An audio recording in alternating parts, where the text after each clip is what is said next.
Hi, I'm Wendy Slattery. I'm the Chief Commercial Officer for Aspect Imaging, and we are the manufacturer and the distributor of the Embrace Neonatal MRI System. Hi, Wendy. So where are we at today? So today we're in Jacksonville, Florida. A little hot and humid outside. It's a little bit, yeah. Thanks for coming down. Thank you for inviting me. The humidity is probably a little much for you. The heat, not so much. I don't mind it in small doses. 5 minutes at a time. Yeah, and as long as there's a beach nearby. There's one close. Yeah. Make sure you enjoy it. So we're in Jacksonville. We're at Baptist Health. We're at the Wolfson Children's Hospital in the brand new Bowery Tower that was built and occupied about 2 years ago. It's a beautiful facility. It is. It's gorgeous. When you walk around, you can tell that not only is it new, but they're taking very good care of it. Yeah. This nice was area, too. an additional benefit to the community for sure. Yeah, awesome. Well, thank you for inviting us. We're excited to learn more about your Embrace here. Oh, and by the way, we're in the Embrace MRI suite in the NICU at Wolfson Children's. Yeah, we are. A baby doll It's a cute for example. It is a pretty with baby. those eyelashes, it must be a girl. The baby goes to a good lash spa. Well, Yeah. so there are several ways to assist with positioning the baby. There are visual notations on the top of the coil, and there's actually a notation inside the coil to help identify midline for the baby. So midline on the And you're able to just kind of swaddle them as they bring Yes. in. Standard swaddling. We don't use any kind of positioning aid beyond standard bedside swaddling. Because the baby's going to stay warm, this bed is actually a thermal environment. You set air temperature just like you would on an incubator. Okay. So a lot of the design features of the Embrace are designed specifically to help keep the baby comfortable, which helps them stay asleep, helps them stay calm. So there isn't a lot of positioning requirements. And can you keep them monitored while they're in there? Absolutely. The system is now anything that goes into the magnet needs to be MR safe. Everything outside of the magnet can be perfectly fine with bedside equipment, but anything that goes in. So MR safe ECG, SpO2, temp monitor. If the baby's on any kind of respiratory support, that can be supported in the bed as well. And I'll show you how those lines actually would leave the bed. So you close the bed up, lock it into place. And you'll notice here there are openings going into these channel guides on either side. So your ventilation circuits, IV lines, any of your monitoring lines would come out and be channeled down these channel guides. And then you'll see at the bottom, there's a hook that's designed to manage any of those lines and cables to ensure they don't get pinched when the bed is actually docked. Those align with these two recessed areas. So once you have everything set, kick off your brake, and you simply move the baby gently, because it is a baby, into the magnet. And when the system is docked, you get a notification on the bed that you are fully docked into the magnet. And now this purple shield on the bed has enclosed the RF field completely. Okay, and you can even see. And now, we've got the baby positioned a little high. We'll pull the baby down. I know. I'm not an NICU nurse. I just spend a lot of time with them. So if we pull the baby back out and position our tiny little baby appropriately, lock the covers on the bed. Well, it looks pretty easy to use. It's very straightforward, very straightforward. And everything we're showing you, we're putting the baby in the magnet. Now you can see the baby. See those eyelashes. Lashes and all. But it's a great way to monitor respiratory support equipment, so you can see if everything's still stable. You can see if the baby's maybe wiggling a little bit and you want to hold off before you start that next sequence. But it does give you visibility that traditionally is not available when you're imaging on a traditional magnet. For the nurses that are able to stay in the room, having that visual connection to their patient is something they're not accustomed to having, and they appreciate that. Yeah. Do you have any kind of fan or ventilation for the patient? So actually, and that's a concern, people do ask, what just happened? But if you notice on the column, there's an air intake right here. Mm-hmm. So that's pulling in air from the room. And that's circulating air. If the temperature has been set on the bed, then it's circulating and warming that air and then circulating it through the volume capacity of the bed. So yes, the baby's getting fresh air all the time. Okay. Awesome. All the time. And then how long are these protocols usually? Typical time. There's really no difference between the acquisition time on the Embrace and the acquisition time on a traditional. Yeah. We're not changing MR. We're changing how you access MR with patients that are just too fragile for the traditional process.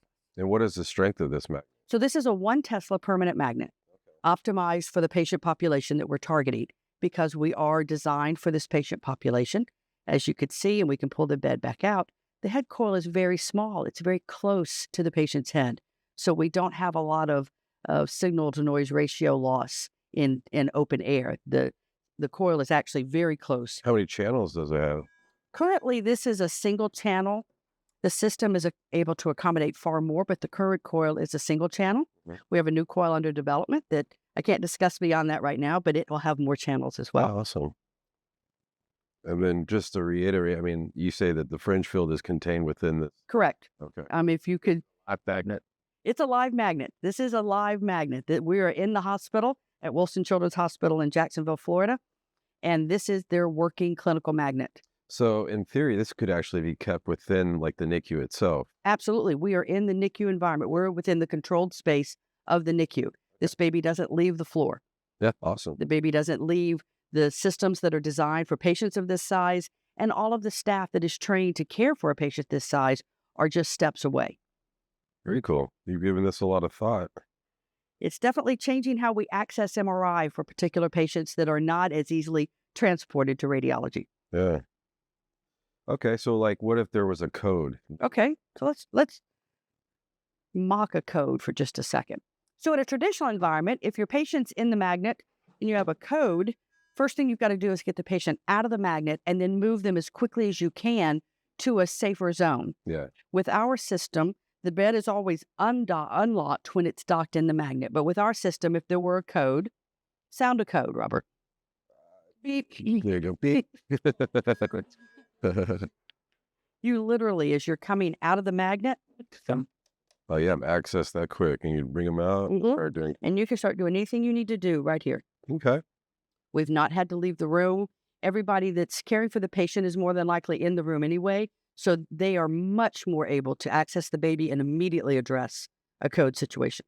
Okay. And we're doing it safely with the magnet right here working. There's no concern. No one has taken off anything that they wear at the bedside. Their Vocera, whatever they might use, can be used in the room. So there's no impedance to them addressing the need of the patient. Awesome. And if you want to see the head coil a little bit better. So it's designed to be rolled out of the way to further assist with better placement of patients that might be very fragile and need a little more attention to get them placed carefully. But it completely moves out of your way, does not come off, so there's no dropping and breaking of coils. Good. Not that that ever happens anywhere. But then you simply bring it back into place and hear it click in. Designed for a patient this size and smaller. So the system is designed for patients up to 4.5 kilos. But if you think about babies, there are 4.5 pumpkins and there are 4.5 kilo string beans. So it's really not about the weight as much as the head circumference. So the system is designed with a head coil that will accommodate a head up to 38 centimeters in circumference. And on a normal growth chart, that's going to get you to a term equivalent plus probably 2 to 4 weeks beyond that. Okay. So really is designed not only for premature babies in the NICU, but term babies. Pretty cool. And as I said, because it is a warm environment and you've not moved the baby out into open hallways that are loud and brightly lit through the hospital, you've not jostled them off and on elevators, you simply have rolled them down and into the room with the magnet, the babies are sleeping through scans. We see now that babies, we have time studies that show under 1 hour bedside to complete a scan. What do the decibels get up to up there? So the system is currently designed, we're in the room. Well, it's on right now. We're not running a scan, but I think you're going to do that in a little while and be able to hear it. But this is what the room sounds like when you walk in the room. Okay. When the system is running in the room, you're going to hit about 67 decibels on the loudest sequence, which is not much louder than I'm speaking right now. So it's actually a very quiet environment. No one has to raise their voices when they're working in the room. Yeah. For the patient, it is still a loud environment. Approximately 85 decibels will be experienced in the room or in the bore. So we do recommend hearing protection. But with that hearing protection, you're able to bring that sound level down quite a bit closer to the range of an incubator when the fan is on. Yeah. So it's, again, a familiar environment for the baby. It's warm. It's dark. It's quiet. They've not been jostled and disturbed. so they can experience this very quickly and get back to their bedside without a lot of disruption. Yeah, awesome. We even have a study that was done. It hasn't been published yet, but there's a study that was done at another one of our hospital sites. They were actually doing sequential scanning while the baby was receiving cooling therapy.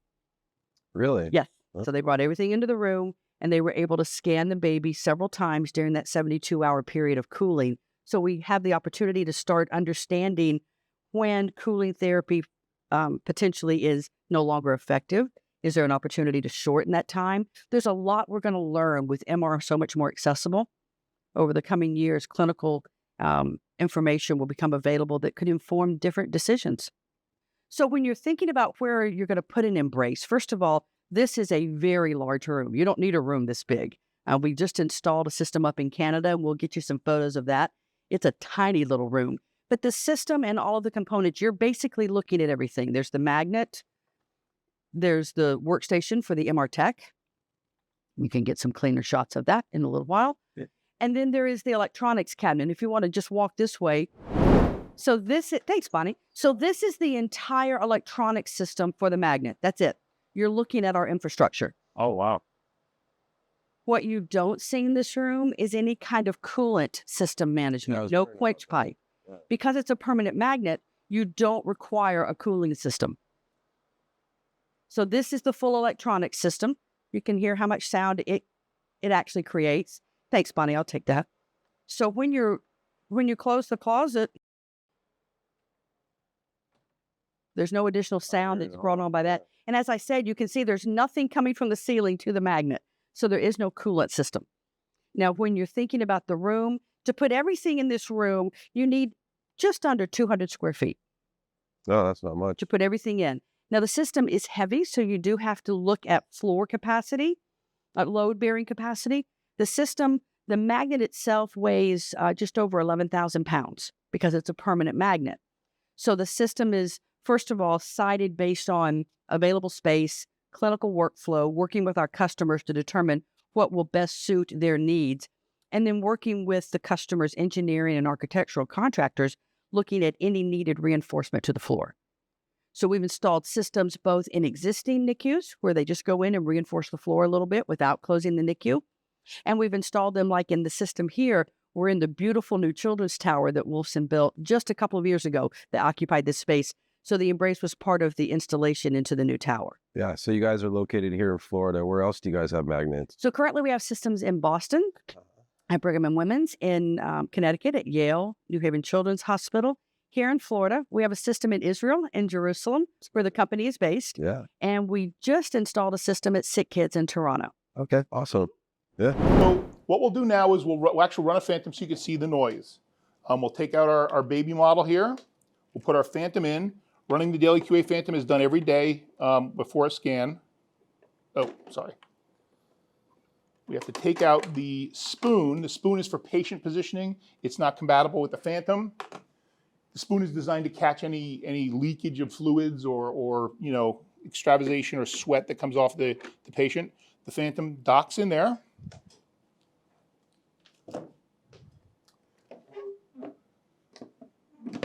Close the covers. The covers are always closed when the unit's in operation. Everything's designed to fit inside the scanner just as it's designed. There's no accessories that need to be added to it.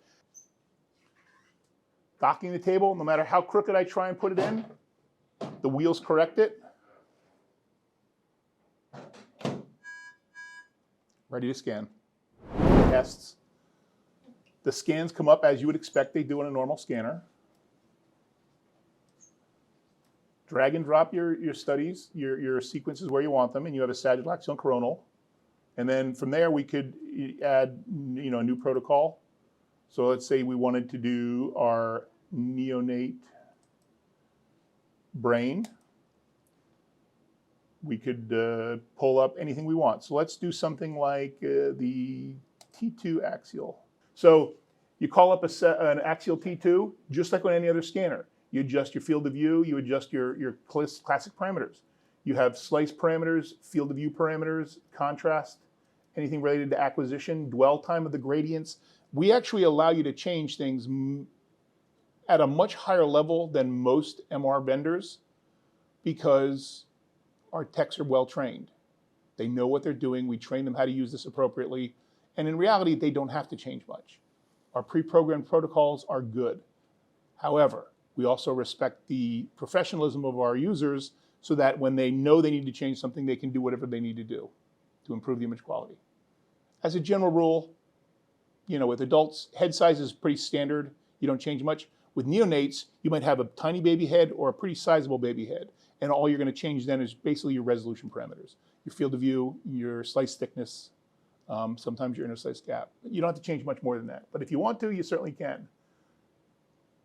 You can decide how to reconstruct the data. Do you want all images reconstructed, or is there something you don't want reconstructed?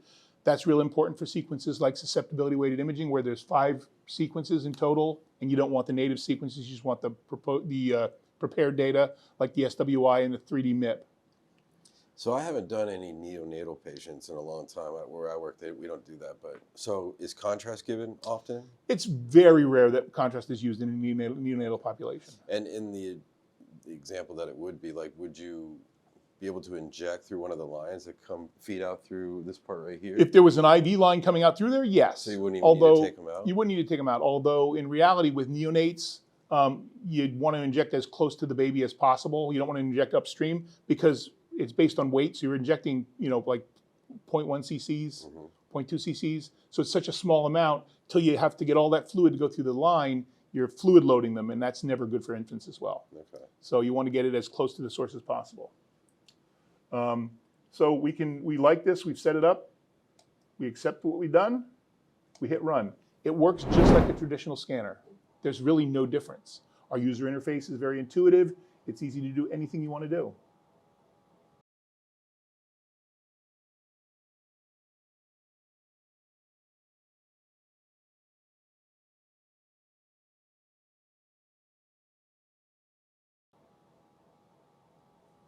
Tells you we're operating mode normal. We don't go to first level operating mode. There's no need to. Our SAR is at 1T, the frequency is lower, so there's no SAR deposition issues with heat. We're transmitting with the head coil, not a body coil. So when you do a neonatal head on a traditional unit, you're transmitting with the body coil way out here into a tiny little baby head. So you put out a tremendous amount of RF to excite a little tiny baby head. Our coil's right here, and it's transmit and receive. There's no body coil. So the RF fidelity is very, very high. Our SAR is very, very low. So we only operate in normal mode. There is no first level option because it's not necessary. So under safety, it tells us our SAR is 0.89. 0.89. B1 RMS is 39.76. Max B1 field, decibels per the slew rate of the gradients. You said you could change like your rise time, your gradients on here? The dwell time. We can't really change the rise time. Interestingly enough, our gradients are SR 500s. They have a high slew rate because they're short. In a traditional scanner, the bore might be 50 centimeters long, however long it is. Ours is much shorter. So our gradients are much shorter. So we can change them very, very rapidly without having the same effects and problems associated with a traditional scanner. So they're very powerful gradients. We'll also allow serial imaging. I know Wendy touched on serial imaging during cooling, but also serial imaging during their stay in the NICU. Yes. You know, the knowledge base of baby brains is somewhat limited in the early stages because they don't get imaging often. So if you can image those babies, on a weekly basis, as they progress from, 2 kilograms or under a kilogram, I think the smallest baby we've done to date is 750 grams or so. I mean, that's a tiny baby. Yes, it is. Nobody images their brains. We can image their brains. Wow. So, you're learning things about developing brains that can have a big impact beyond just taking pictures. What's the diagnosis? It's a developmental. You're coming up with basically an atlas of how baby brains evolve with something other than ultrasound, which is what's been used traditionally. Not high volume imaging, high impact imaging. Oh. Robert, you want to scan? Well, the answer is always yes. Yeah, okay.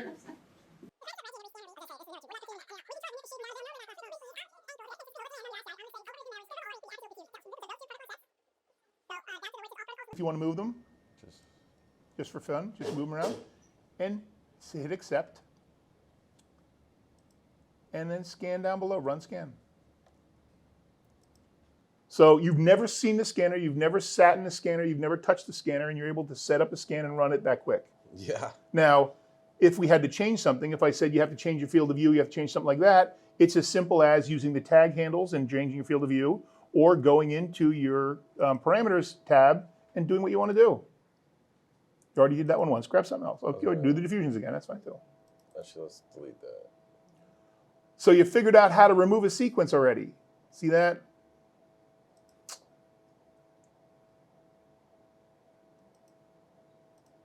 So that's the T2 we're running again. Okay. So anything you want to change? You want to change your field of view? Change your field of view. From user friendliness, it's pretty good stuff. Yeah, pretty easy to use. It's almost too easy. Nurses are going to start doing this. No, we don't want nurses doing it because it's still an MRI scanner. It needs to be run by a professional MRI tech. Yeah, The nurses can do the positioning, the nurses can do the setup, and that's all fine. We're okay with that. But we prefer MR techs run MR scanners. yeah, I agree. So one of the things we were talking about is looking at the environment that you're in, and it's not just the temperature and the sound, but it's the people in the room. You guys are techs, and do you love it when a NICU baby comes down and now suddenly you've got responsibility for a baby that is very tiny and has a lot of really unique needs that you're not accustomed to dealing with on an ongoing daily basis? In an Embrace suite, that entire baby's nursing team can come in with that baby. If that baby is fragile enough, unstable enough, that they need extra support, they come in with the baby. And Katie even said, I can just sit over there and do my job, because the people that are trained and dedicated to caring for that tiny baby are right here in the room. They can get to that baby just as easily as I can. So as a tech, it really allows you to focus on the things that you do really well and leave the patient care of very fragile babies to the team that comes in with the baby, because they do come in with the baby. They're not hanging out in the control room with you. There's not a piece of equipment hanging out in the control room with you. It's all here. They're not going to hand you a 900-gram baby and say, go ahead, take them in and position them. That's frightening.